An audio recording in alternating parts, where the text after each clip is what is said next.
ঘূর্ণিঝড় রিমাল কিন্তু বাংলাদেশে আঘাত এনেছে এবং এ বিষয়ে গণমাধ্যমকে এই মুহূর্তে আবহাওয়া অধিদপ্তর অভিহিত করছে। একটি ব্রিফিং চলছে, পরিচালক আজিজুর রহমান ব্রিফ করছেন, আমরা সরাসরি যুক্ত হচ্ছি সেখানে। পূর্ব দিকে অগ্রসর হয়ে ক্রমশ বৃষ্টিপাত জড়িয়ে স্থল নিম্নচাপে পরিণত হবে। পায়রা ও মংলা সমুদ্র বন্দরকে 10 নম্বর মহাবিপদ সংকেত নামিয়ে তার পরিবর্তে 3 নম্বর, আমি আবার বলছি 3 নম্বর স্থানীয় সতর্ক সংকেত দেখিয়ে যেতে বলা হয়েছে। কক্সবাজার ও চট্টগ্রাম সমুদ্র বন্দরকে 9 নম্বর মহাবিপদ সংকেত নামিয়ে তার পরিবর্তে 3 নম্বর স্থানীয় সতর্ক সংকেত দেখিয়ে যেতে বলা হয়েছে।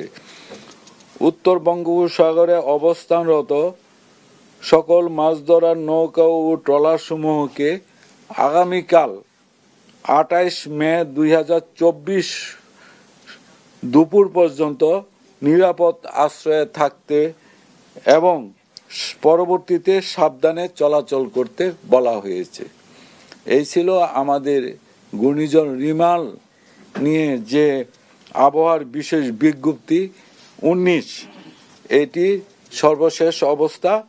এটিও জানিয়ে রাখি যে এই বুলেটিনের মাধ্যমে আমরা এই ঘূর্ণিঝড় রিমাল নিয়ে যে সমস্ত বুলেটিন ইস্যু করেছি এটাই সর্বশেষ বুলেটিন।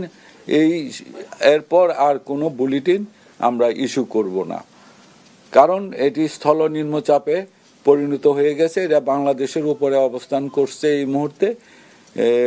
পরবর্তীতে এটা আরও দুর্বল হয়ে বৃষ্টি দিয়ে উত্তর পূর্ব দিকে অগ্রসর হয়ে আগামীকাল নাগাদ এটা হয়তো বাংলাদেশ থেকে এটা আরও উত্তর পূর্ব দিকে আসামের দিকে চলে যাবে এভাবে। ফলে এটার প্রভাবে আজকে ঢাকায় যে গুড়ি গুড়ি বৃষ্টি হচ্ছে, আবার একটু ভারী বৃষ্টি হচ্ছে, এরকম দমকা বাতাস হচ্ছে, এরকম সারা দেশই দেখা যাবে যে এই ধরনের বৃষ্টিপাত হবে। এই বৃষ্টিপাত জড়িয়ে এটা ক্রমান্বয়ে আরো দুর্বল হবে এবং এক পর্যায়ে এটা গুরুত্বহীন হয়ে পড়বে আমাদের দেশ থেকে আউট হয়ে গিয়ে। যে বৃষ্টির প্রভাব এটা আজকেই বেশি থাকবে, কালকে আরো একটু কমে আসবে, পরশু দিন থেকে হয়তো দেখবেন যে রৌদ্র উঠে গেছে। কালকেও কোনো কোনো জায়গায় বিকাল থেকে দেখা যাবে যে আবহাওয়া একদম মোটামুটি এখন সময় দুর্বল হয়ে যাবে। ওইদিকে যখন যাবে এটা তখন একদম লো প্রেসার হিসাবে যাবে, তখন আর ওইটার কোনো প্রভাবে তেমন কোনো গুরুত্বপূর্ণ কিছু সিগনিফিকেন্ট কোনো ওয়েদার হবে না এটা নিয়ে। তো আমরা আপনাদেরকে আরেকটি ইনফরমেশন আমি জানাই। আমরা বলেছিলাম যে এই প্রবল ঘূর্ণিঝড় 90 থেকে 120 কিলোমিটার পর্যন্ত জোরু হাওয়া হয়ে যেতে পারে, সেই সাথে জোয়ার হতে পারে, তার বাড়ি বৃষ্টিপাত হতে পারে। এই সমস্ত কথাগুলি বুলেটিনে আপনাদেরকে আমরা অবহিত করেছিলাম। তাই আমরা যে উইন্ড গত রাতে এবং আজ সকাল পর্যন্ত যে সমস্ত কেন্দ্রে আমাদের রেকর্ড করা হয়েছে তার উল্লেখযোগ্য কয়েকটা আমি পড়ে শোনাচ্ছি। খেপুপাড়াতে আমরা গতকাল রাত 1:30 মিনিটে 111 কিলোমিটার পার আওয়ার বাতাসের গতি রেকর্ড করেছি। এটা গত রাতে 11 কিলোমিটার পার আওয়ার। তারপরে আরেকটা সময়ে আমরা রেকর্ড করেছি, সেটা 11:30টায় রাতে 91 কিলোমিটার পার আওয়ার খেপুপাড়াতেই।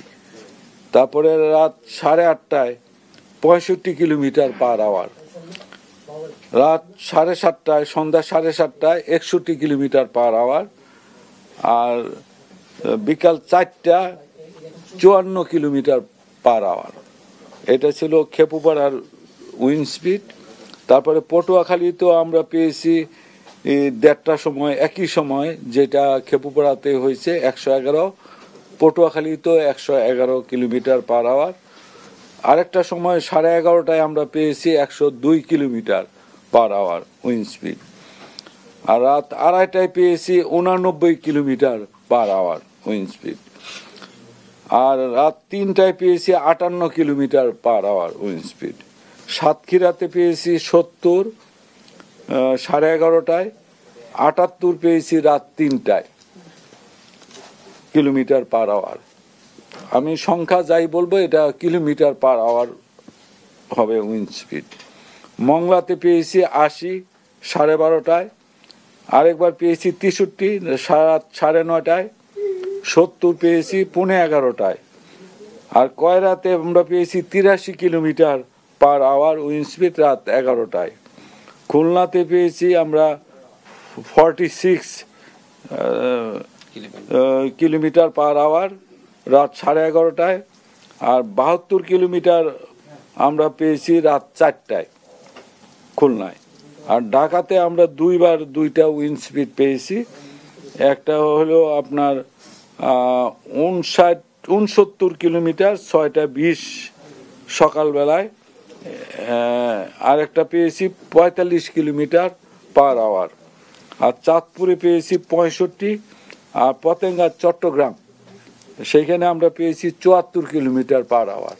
তো এরকম আরও অনেক আছে, তা আমি আর সবগুলি আরও কমও আছে কোথাও, এগুলি আর পড়ে শোনাচ্ছি না। তো আর বৃষ্টিপাত 111 বললো, 111 হলো সর্বোচ্চ আমরা পেয়েছি 2 জায়গায়, খেপুপাড়া আর একটা হলো পটুয়াখালী। ঢাকায় 59 সর্বোচ্চ আমরা পেয়েছি। আর